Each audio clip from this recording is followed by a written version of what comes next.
بسم اللہ الرحمن الرحیم۔ اگر کوئی لڑکی شوہر کی طرف سے زبردستی طلاق ملنے کے بعد خودکشی کرے بالکل گناہ گار ہوگی۔ خاوند کی طلاق دینا اس کا گناہ ہے تو اس نے تو بڑا گناہ کر لیا کہ خودکشی کر لی۔ بہرحال بالکل گناہ ہے اور اتنا بڑی سخت سزا ہے کہ جیسے خودکشی کرے گی اسی طرح کی موت قیامت میں بھی ملے گی۔ میں نے بیوی کو سمجھایا ہے کہ دیوروں سے پردہ کیا کرو، تو وہ نہیں مانتی تو اس کو الگ رکھیں اور دیوروں کو کہیں کہ اس کے گھر میں نہ آئیں۔ نہ مانے تو پھر طلاق بھی دے سکتے ہیں۔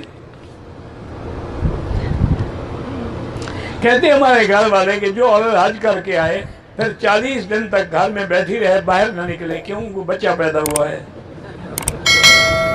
کہ 40 دن نفاس کے گزار رہی ہے۔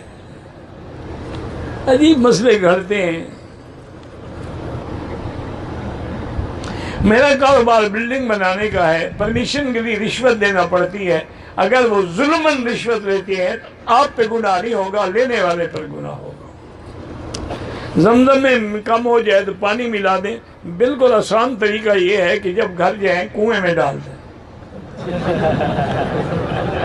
تو لوگ اسی کنویں سے پیتے رہیں گے۔ کہو یہ زمزم کا کنواں ہے، مشہور بھی ہو جائے گا، تمہارا گزارا بھی بن جائے گا۔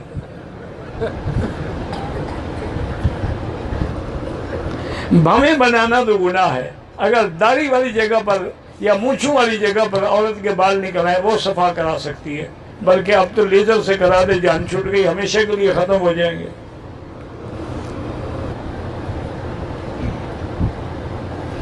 اگر ایک آدمی کی 2 بیویاں ہیں، دونوں کو ایک ہی بستر پہ اکٹھے سلائے، ویسے تو کوئی منع نہیں، بیویاں ہیں، لیکن علماء نے لکھا ہے کہ ناجائز ہے، کیونکہ کبھی بھی کسی کی اگر کوئی غیرت جاگ پڑی نا تو انشاءاللہ تجھے سوتے ہوئے مار ڈالیں گے۔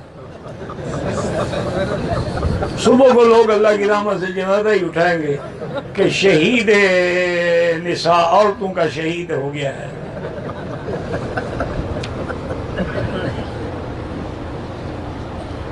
میری بہو سست ہے، بچوں پہ توجہ نہیں دیتی، اس کو پیسے 6,000 2,000 خرچ کا مہینہ دیا کرو، بالکل چست ہو جائے گا۔ مفت کام کرتے کرتے تو آدمی سست ہو ہی جاتا ہے۔ میری بیٹی کا شوہر کروڑ پتی ہے، بیٹی کو خرچہ رقم ضرورت کے مطابق نہیں دے، اسی لیے جب آدمی بڑا ہوتا ہے نا، دل کا بڑا ہو، پیسوں کا بڑا ہونا تو کوئی بڑی بات نہیں ہے۔ غنی وہ ہے غنا غین القلب، دل کا غنی ہو۔ اگر شوہر کی رقم وہ خود اٹھا لے، خرچے کے لیے اٹھا سکتی ہے۔